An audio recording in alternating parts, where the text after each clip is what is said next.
we can get our Noah, Vanessa, if you can turn on your cameras and your microphones, you should be able to come to the stage. There we go. There's Noah. Howdy. Hi. So Vanessa, happy Friday. Awesome. Awesome. Well, we're going to get going live here on LinkedIn, and we will get started.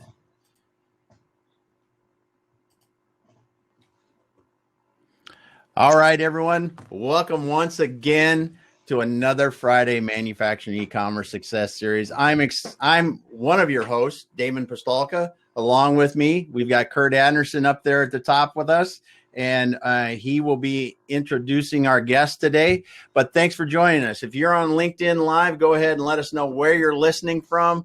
Let us know if you got questions in the chat. If you're here with us on Remo, hit the chat. Drop your LinkedIn link in there if you want us to connect. If you got questions, drop those in. Curt and I are watching that. We'll get that to our guests as well so they can speak to those. But I'm going to turn it over now to my co-host, the man with the most in manufacturing, Curt Anderson. Take it away, man. Damon, thank you. Thank you, everybody. Happy Friday. So Damon Pistolka for the most. He's a growth and exit strategy specialist. So thank you guys, everybody, for joining us today. Thank you, Greg, Kevin, Colby, Vanessa, my dear friend, Vale. So thank you guys, Bobby in Seattle. Eric is with us today. So guys, I am absolutely thrilled and honored for this program. And I've been waiting for this for months. So we're going to jump right in. So today we have the CEO and founder of Above the Fray, my dear buddy, Noah Oken-Berg. Noah, welcome. Thank you for joining us today. Yeah, it's my pleasure. Thanks for having us. And what's awesome is Noah has actually brought on one of his clients. And Damon, this is a first for us. So we're going across the pond. Our dear friend, Vanessa Nornberg. Vanessa is the founder and CEO of Metal Mafia. Now, she has a fantastic story. We're going to dig into that. Vanessa, where are you coming from today? I'm coming to you from France today, but my business is located in the U.S. in New Jersey. Awesome. So she's what time? What are you? 6 hours ahead of us right now? You're 7:30. Correct. Okay. Yep. Dinner time here.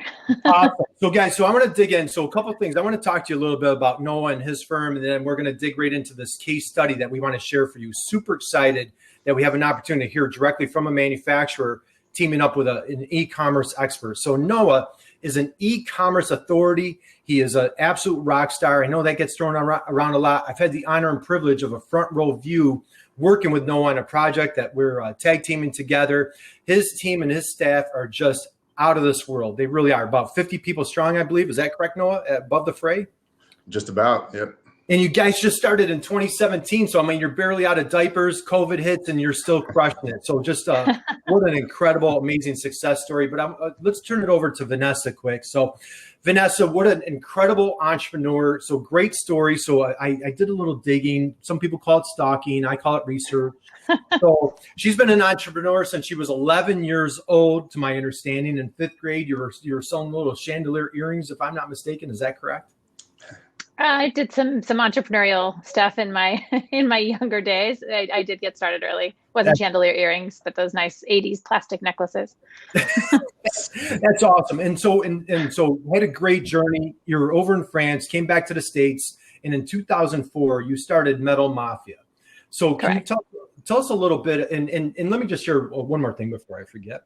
So Vanessa has landed on the coveted Inc. 500 top company list. She's also a writer. She's a columnist for Inc. magazine. So guys, feel free, drop your LinkedIn profile in the chat box. I've put Noah's and Vanessa's LinkedIn profile. I've put Vanessa's articles from Inc. in the chat box.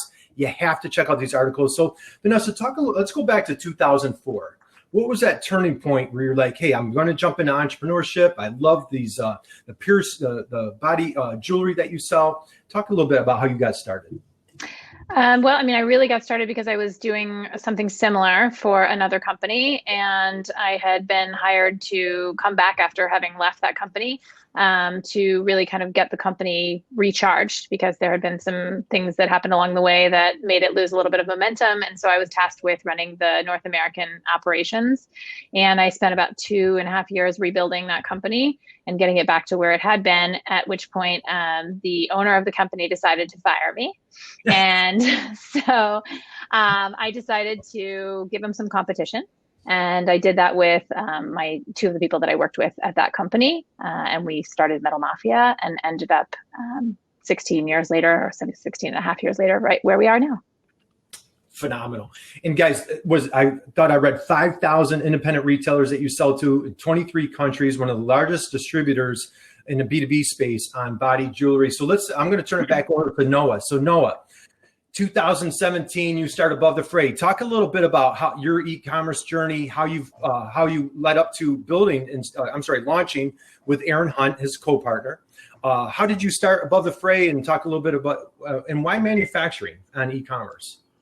Sure. And to be fair, we kind of started with our training pants on. Diapers were already off when we started the company. But Aaron is my co-founder, like you mentioned, Aaron Hunt, and we had worked together at a previous agency. And I think it's 9 years now that we've actually worked together. So we'd always talked about doing things, learning the lessons that we had, both good and bad, from our previous engagements and experiences, and trying to translate that over to doing things our way. As far as manufacturing specifically, we had some background in it, both personally, outside of the e-commerce world, and also our experience in digital commerce. We had worked with a lot of producers and manufacturers, B2B, also with distribution channels. And there's a pretty unique approach that you need to take, and a unique set of understandings that you have to have in that world that you can't necessarily get from a textbook. You got to get that dirt under your fingernails. Sometimes actually literally. So yeah, roll up the sleeves and get dirty. And the cool thing is, Damon, so the project I'm working on with Noah is, Noah, the company that we're working on together, they went through the due diligence process. They were checking out other e-commerce firms that target manufacturers, work in Magento. These were very astute, very competitive companies. And man, Noah and his team just blew everybody out of the water, was just, so impressed. And you guys have just been consistently exceeding expectations, crushing it. We meet weekly, and it's just, I learn so much every week. So Vanessa, let's turn to you. So you decided to get into e-commerce. You have this incredible, you really have the perfect product line for e-commerce, in my opinion. And it sounds like you had some struggles with some different e-commerce firms in the past. Can you talk a little bit about your life Above the Fray? Sure.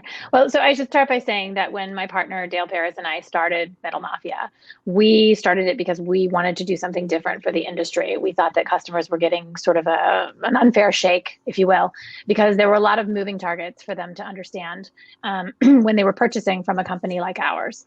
And so we, over the 16 years that we've been building our company, have always tried to build with our customers in mind, whether it was building our product line or the way that they accessed our customer service and the way that we would sell to them and so forth. And so sort of the Achilles heel of our organization was our online digital presence. And the reason for that was actually because, surprisingly enough, in what's usually considered to be a very young thinking industry, we're in the tattoo and piercing industry, for those of you who don't know or are just joining us now. People that, are in that industry, one would think are younger, and so they know more about web, but actually people in our industry weren't very web savvy. They weren't, using websites, and were on dial-up kind of thing, preferred to call us, et cetera. And so we always had, really a customer service phone-based method of getting in touch with our customers. We always had a website, but it just wasn't really given the attention that it should have been. And so about 3 years ago at this point, we decided that our customers were ready to actually join the technologically empowered world and to get into the digital fray, so to speak. And so we ended up deciding to put what was then our ERP behind the scenes, to marry that with our web presence, so that our sales reps were working in the same system where our customers would actually be ordering. And the main impetus for wanting to do that was so that we could show our inventory in real time. which one thinks shouldn't be that complicated if Yeah. one is a manufacturer and one knows how much stock one has. But in point of fact, was actually a really complicated endeavor that we had no idea was going to turn out to be the nightmare that it was as we undertook it with another company, not ATF, not Above the Fray, actually two other companies before we ended up working with Above the Fray. And so, the first rebuild, so to speak, of our website was a year in the making. It was, supposed to be on time. We wrote things into the contract to make sure that it was going to be on time. And in point of fact, at the end of the day, I think that the company that we were working with had bitten off far more than they could chew and weren't able to actually deliver what they had promised. And so it was a very frustrating experience for me as the leader of our company, and for my partner as the person, really handling the inventory, and the other leader of our company, to experience this kind of setback, because we, knew what we were asking for. It was a simple request in our minds, and yet it wasn't happening. And so we then ended up parting ways with that company on not such great terms, and hiring another company at a far greater expense than the first, thinking that, we must just not have put enough money behind it, right? We must have been trying to cheap out somehow, because it was our first experience of really trying to, make a website that was bigger and better than what we had before. And so this time we increased our budget, and, I'll give actual numbers. Our first website was probably a $40,000 website. And so when we thought we were going to have to spend more to get where we needed to get to, we thought, well, okay, so it's probably going to cost us maybe $80,000. Well, it ended up costing us a lot more than that, probably $130,000. At which point it was supposed to actually cost more. We didn't end up paying the final bills with the company that we were working with, because they didn't end up delivering what they were supposed to deliver. And that's when I could tell that everything was going sour, and we needed to have somebody else come in. And that's when I started reaching out to other companies, and happened to interview Noah and Above the Fray, and really found that we kind of, I like the way that Noah spoke about things. I felt that we were on the same page in terms of our commitment to how we do business, not just about, building the website and about the transactions that were going to need to happen, but the way that we, we're going to treat each other as team members, because that's really what you're doing. If you're thinking about, hiring any kind of web company, you're ultimately partnering in the deepest sense with this company, because they're not going to just build it and go away. They're going to be in your life for the next foreseeable future. Yes. Right. You're basically getting married. Yeah. Because getting rid of them at any point is very complicated and very costly. And as a manufacturer, I'm always looking at the bottom line. As a company, as I'm sure you are, who are joining us, you're looking at the bottom line, and you want to make sure that you're choosing a partner that you can have as a long-term partner. And so I think that, the first thing that I just want to point out in today's discussion is how important it is to find somebody who aligns with your values, and who, speaks with you honestly and sets expectations that, they can either meet, or when they can't, they will admit that they can't, and then help you to figure out what the go forward is going to be, so that ultimately you cross the finish line together. Gosh, man. So guys, so anybody that just chimed in, so shout out to Gail and Jean. Hey guys, Ira's on, Jeffrey Graham from E-commerce Management. So if you're just coming in, we have Vanessa, and she's across the pond. She's in France today, and she's with Metal Mafia. And what I wanted to go back to you, Noah. So what a great story this is about building it. Really, bottom line, e-commerce and your business are almost secondary. It's about building that trust and aligning values in that culture. Noah, when you first met Vanessa, this is like, you said like a marriage is like, you've been burnt twice, you have a broken heart, and you're coming into a new relationship. Noah, how did you, like she's a little wounded, maybe fragile. This is a big, massive investment. This is her baby. This is her business. How did you approach it coming into this relationship with Vanessa to build such a great success story here? Yeah, sure. I mean, I can say Vanessa may have been wounded by the past relationships, but fragile is never a word I would use to describe her. Appreciate that. Yeah, there's, it's commonplace, first of all. And it's something that when you're, on our side of the equation, we come across quite a bit. And there's a lot of reasons for it. And, one of the reasons, not to get too sort of, pie in the sky, but the reasons that Aaron and I named the company Above the Fray was exactly because of that. It was because, all of these reasons. Digital, when you're creating custom software and when you're trying to align two organizations and businesses with multiple different moving parts, even people with the best of intentions and high level of talent can really screw things up badly and create a bad outcome. And so, that's one of the challenges from our perspective to address. And, when Aaron and I said we wanted to start a company doing things different, I mean, everybody says that, right? That's kind of a pretty standard thing. Oh, we're going to do things differently. So, in order to really do them differently, it kind of takes a paradigm shift in your mind of how you're going to approach it, and really, really paying attention to the mistakes of your past. That's one of the things. I was taking some notes here, as Vanessa, you were talking, and Curt before that, but sometimes there's really no way to learn besides the hard way.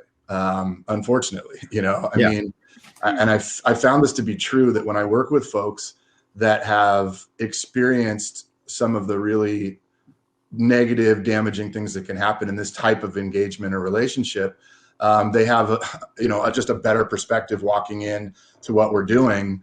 And similarly, from my shoes, if I hadn't gone through years and years of seeing how things can blow up in your face, I learned, which wire to cut. Like, oh, don't cut the red wire because that's the one that everything will blow up. And sometimes you just have to keep cutting the red wire, until you realize to cut the blue one instead. So, I think that's, I hate to say, that like, hey, you're going to have something blowing up in your face first for it to go right.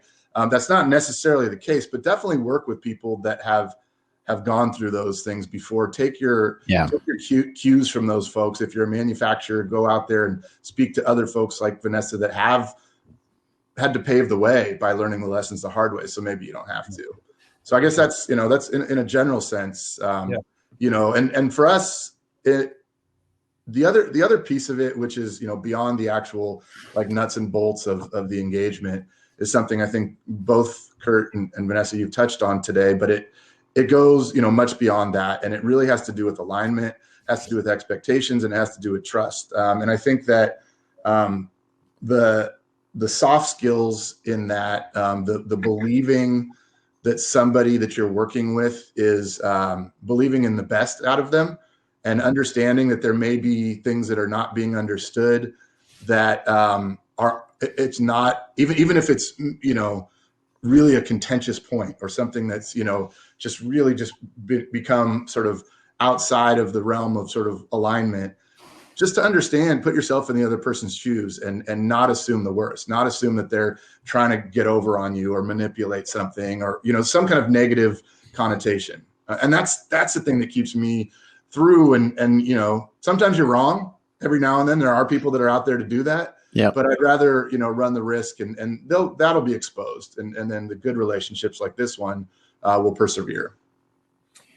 I think that's really true, because, and I think it's important to note that it hasn't always been smooth sailing with the Above the Fray team either, or, on their behalf with our team.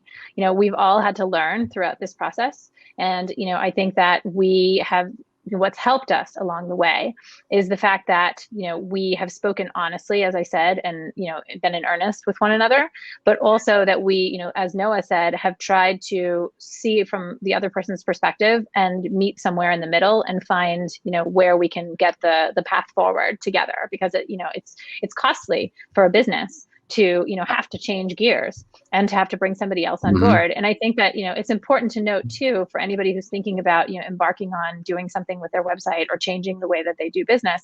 One of the things that I personally was, having a lot of trouble wrapping my brain around when we were getting started with ATF was that they were asking to come and do what they called a discovery process. Yeah. Of our business, right? Which is fine, except for I was footing the bill for it for them to come and learn about our company, right? And so as a manufacturer, or as any business owner, you're always trying to watch your bottom line and make sure that, you're spending money wisely. And it, seems rather exorbitant sometimes when somebody says, well, we're going to come watch what you do and you'll pay us to come do that. Yeah. And it's going to cost a lot of money. And we hadn't done that actually with the other companies that we'd worked with, because they hadn't asked. And so I thought this was a novel concept that, Noah was asking and that his team was asking to come do.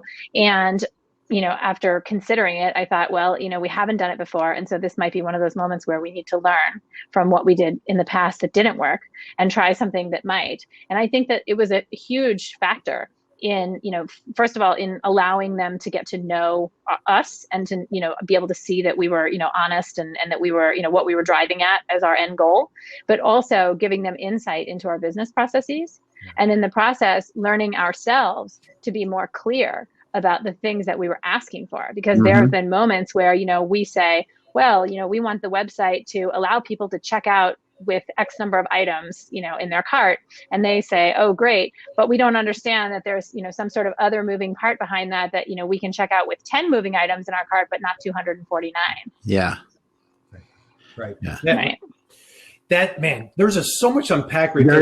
There is. There's so much in this, just because of the fact that, the manufacturing and businesses in general are just the stories are numerous of trying an effort like you did and just getting bad results. I'll just say bad results. And I think it's both on the supplier end, trying to overreach what they could do, and then also as Noah and they did, not taking the time to really understand your business. And because because it is hard in the beginning to say, listen, it's going to cost a lot of money just for us to get up to speed on your business. But when you understand how that helps throughout the process to really deliver the best solution in the end, it makes a lot of sense. And now that you've gone through that, I'm sure you can attest to that. But man, I just can't tell you how many people you talk to that say have almost the same story of I tried and failed because someone said, yeah, I can do that, and really didn't understand what they were trying to do and what you wanted to accomplish. So, well, and I think that it's important to note here that, one of the things that sets Above the Fray apart is the fact that, which Noah touched on to begin with, is the fact that they actually have experience themselves in manufacturing. Yeah. Right? Because a lot of the agencies that are out there that can build websites for you, right, and that you might find as a manufacturer and go to and ask them to do something for you, they build websites that are, for service products, for example, or sometimes even for products, but with a limited catalog of products, right? It's not the same as manufacturing. And it's a lot of times it's, more of a beautiful portal that shows, what you do versus actually being a vehicle to sell, right? An e-commerce vehicle. And so I think that, what set Noah's team apart in the teams that we were interviewing to take over after the debacle was the fact that they had manufacturing experience, and the person that had come to, see us and sit there and learn about our processes was able to actually have a conversation with us about those processes. And I think this is particularly important for people to consider, especially manufacturers, as you're choosing who you work with, right? There are a lot of people out there who are tech enabled. Right? A lot of people know how to build Magento sites. That's wonderful, but they don't all understand manufacturing processes and or what it's like to run a product-based company. Yeah. And I think that knowledge and that knowledge gap really is a lot of times the biggest pitfall that keeps people from getting to where they need to be in terms of, the end product that they're asking for, and probably frustrates the web teams in the process as well, because, they don't understand that they don't have that knowledge in the beginning and can't get the manufacturer to where they need to be. Yeah. Yeah. Great points. Great points. This is just so, God, I had big expectations today. You guys are like, is everybody's mind just blown right now or what? This is just phenomenal. So Vanessa, what I want to come back to is multiple things. First off, kudos to you. Congratulations. And you're right, not the right word for fragile, but when you've been burnt at tens of thousands, even, six figures on bad e-commerce relationships, to have the trust, that relentless drive, and that's just a credit to your entrepreneurial spirit, your professionalism, and just, that relentless drive to build your business up. So kudos to you to it's probably more credit to my partner for tucking me down off the wire. Well, I appreciate it, but I want to share quickly. I've had first-hand experience on that discovery process with Noah and his team. And the funny thing is, I don't know if everybody knew, there's this little thing going on called COVID. And so I'm on the other side of the world. I'm over here in New York, and these guys, the project we're on doing is in Seattle, and Noah's over in Portland. They go do the discovery process. This is what Noah does. He puts it on, put us on the big screen. I sat here in my basement, and I'm not in my basement now, but I sat in my basement and I went through the entire discovery process with my client, thanks to Noah.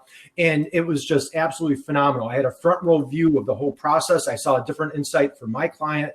And so I know exactly what you're describing. And our friend Chris Harrington from Gen Alpha, she talks about that they do it with their clients. It's just such a great way to build that trust. And no, it was such a privilege going through that process with your team. Just share a little bit about why you're so dedicated, like how that came about, or why you feel that's so important. Obviously, Vanessa's, giving you credit. I'm giving you credit. What sparked you guys to do that in the first place? Well, a couple things. One, in a previous role that I had, the discovery was all on me, and it was all pre-contract and pre-sale, and it was up to me to write the entire scope of work for 6-figure plus contracts.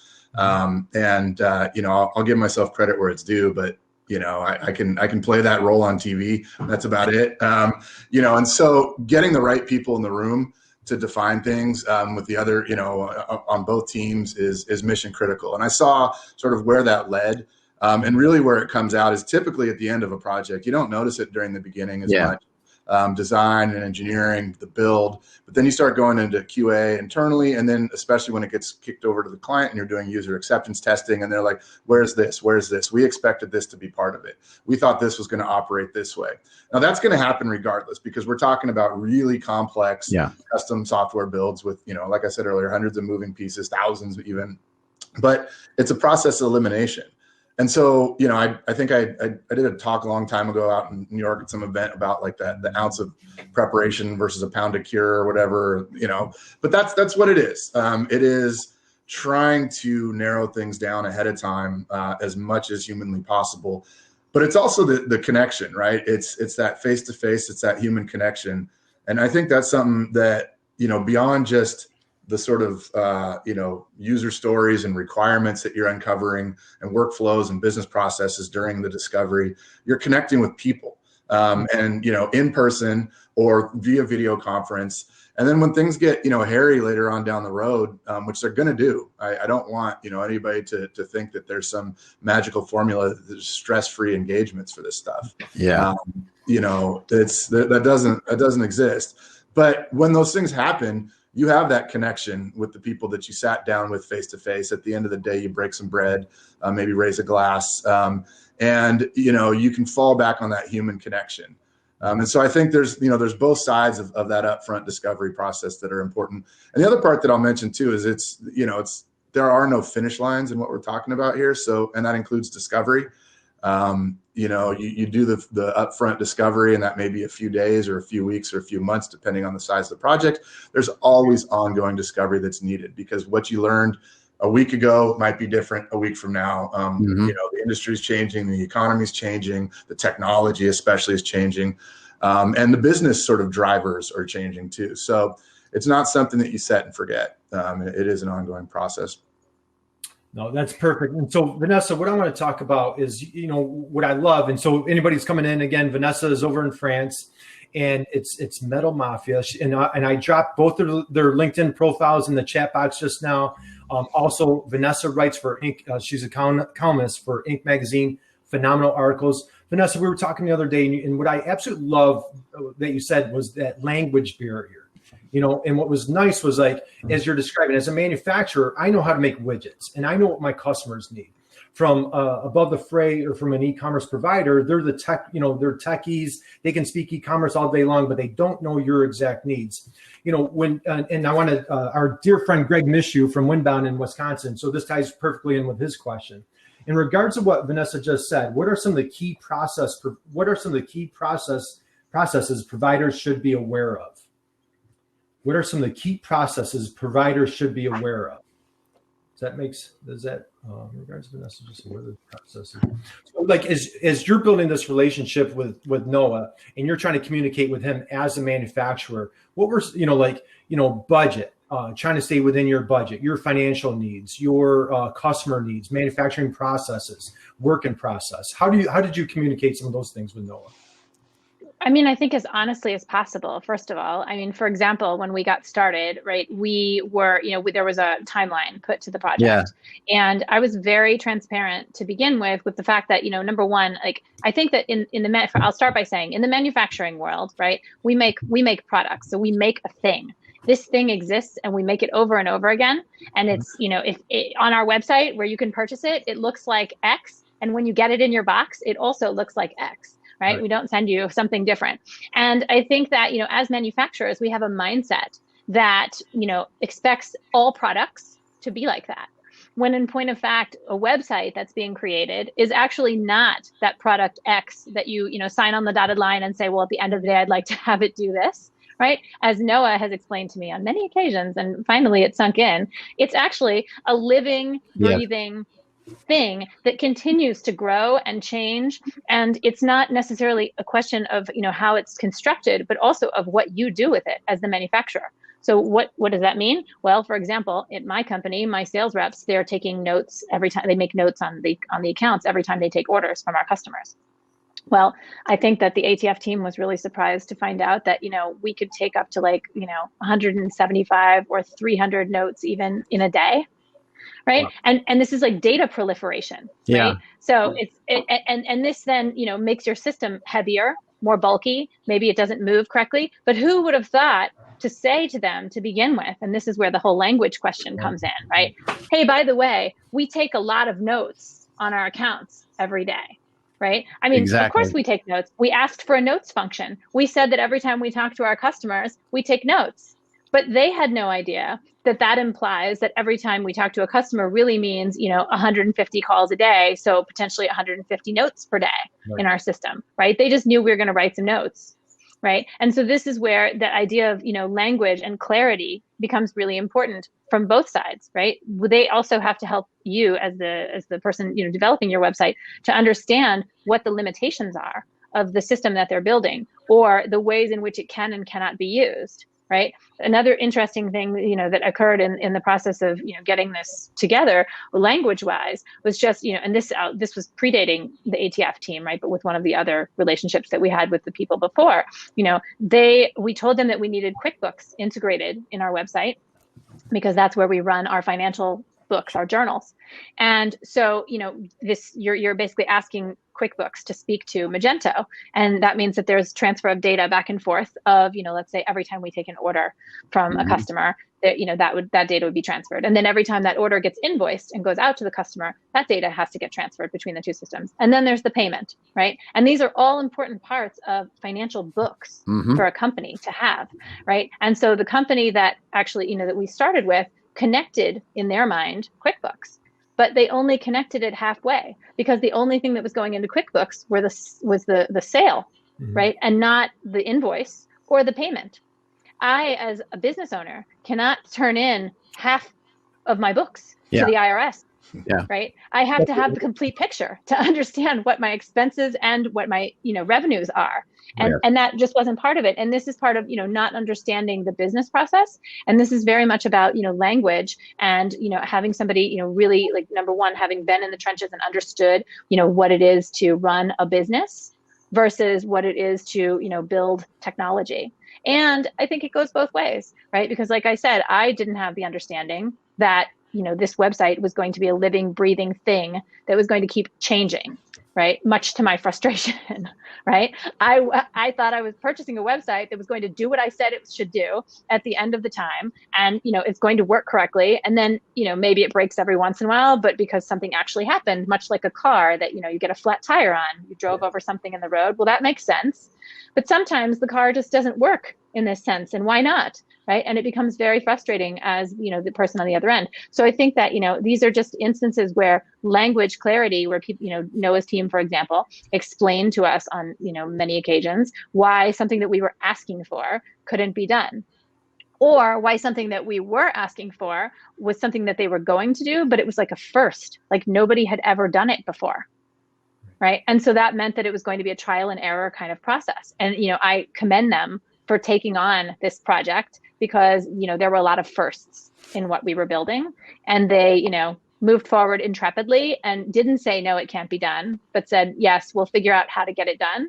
But no, on the business owner side, that the flip side of that is we can get it done means, there's going to be some obstacles along the way. Yeah. Yeah. Well, and Go ahead, David. Sorry. And you highlighted just the details you talked about in QuickBooks. I'm helping someone with a similar integration in one of our e-commerce clients, and it's not with Magento, but it's more standard systems they're using. But even at that level, when you're connecting standard systems between suppliers and buyers, and it is amazing how many times that you see technology providers that will say, yeah, we connect to QuickBooks, and really it only is one side of the transaction, and they don't even realize why it's not going to work that way. Mm-hmm. And I'm not talking about, somebody that just developed this in their basement. These are people that actually have sizable companies that do this and don't know that this integration really isn't. It's a half job, and and that is why there are places like Above the Fray that can actually interpret that entire process and put the custom things together, because you're not going to find custom or find out of the box solutions that are going to do what you want to do 9 times out of 10. Right. Yeah. It's good stuff. Yeah. Jeffrey Graham, who's with us today at E-commerce Management. We just ran into this with a client in Montana. So, I mean, it's such a common problem. Yeah. No, I want to turn it back to you. So you e-commerce manufacturing, great niche, and that's what our program's about. So talk a little bit, and I know, Damon, I think we're running low on time, but talk a little bit. So with manufacturers, it's not just manufacturers. Some are plastic injection molding or something unique like what Vanessa does. So there's all different walks of life, different industries. How do you and your team approach that manufacturer? And maybe it's something that maybe it's body jewelry or another subject that you've never encountered. What type of diligence do you come into as you start that discovery process, even before you close a deal, as you're doing your own discovery process? Yeah, sure. And there is a little bit of difference when you're making chocolate or making body jewelry or, making, cranes and, right. Bending metal, cutting steel, right? Yeah. So, and we work with all those types of folks. But there are, the first thing is obviously commonalities, but then, nuance. And really it's a couple of things. Obviously, it's what we've already talked about, doing the right discovery up front. And really, when you mentioned, kind of close a deal, for us, our perspective is, if we're going to invest our time in a relationship before a contract's been signed, we're already engaged. We're investing time from our company, our people, they're investing time from theirs to engage with us. So, to me, a deal is already closed at that point. Signing a contract and actually exchanging money is sort of like just a milestone along the way. But it begins before, really after the initial call or the initial meeting where you've already at least said we're aligned enough to continue this and to devote more of our team's resources. And then it's a matter of getting the right people in the room. I love, back to your question previously, why did Aaron and I go into focus more on manufacturing? We're in the digital world. We're in the technology world. Sometimes your head's so much in the clouds, you like to have your feet on the earth. And I love to work with folks that are building things and producing things and getting them out there that, provide something tangible in the real world. But that doesn't mean that I know every single last industry and vertical and nuance for that. So we build a team of people that have done that and that have been working with those types of organizations or companies or things that are that can translate over. When Vanessa, you mentioned doing things for the first time, one of the things I strongly believe in is find somebody else who's done it for the first time and figure out how they screwed it up. And so that's sort of my approach to anything is that maybe we haven't done. And sometimes there are just things, Vanessa has some incredibly unique things that we've built together and the way that they're approaching their business processes and workflows. But, that's more the exception than the rule. Normally things have been done before. So if you can't get the people on your team that have done them before, and if you have a great team and you build it with folks that have done a lot of stuff in the areas you like, you usually can. But if you can't, then go out there I go out to my network and I connect with people that I've built trusted relationships with that have done it. And I have them come in either as, a consultant specifically on that task or that engagement, or just simply just a few tidbits like there's only like 2 things you need to know, Noah, not to do. And these are them. And that's fine. That could make like hundreds of thousands of dollars of difference in an engagement. So, Yeah. you know, I mean, and really kudos to Noah for doing that, actually, because there have been instances where he's, you know, consulted with people outside of his team because we were, you know, in a place where we couldn't move forward and we're trying to figure out the best way to do so. And, you know, that takes a real leader. Absolutely. To decide to do that. well, a lot of people's egos kind of prevent them, I guess, or I don't know what it is, but people, you know, they went, oh, you know, I can do it all, or my team can do it all, but that's hogwash. We all know that's not true. That's not the real world. So, and your team, I mean, like between Donica and Allie, Christopher, I mean, you know, Aaron, the entire team, you guys, every time I meet somebody new, it's just mind blowing of the talent that you attract. And I think it really contributes to like your leadership ability, and just, I really admire what you've done. So guys, I want to close with something I wanted to share about Vanessa. If you don't mind, I'm going to read something off your website.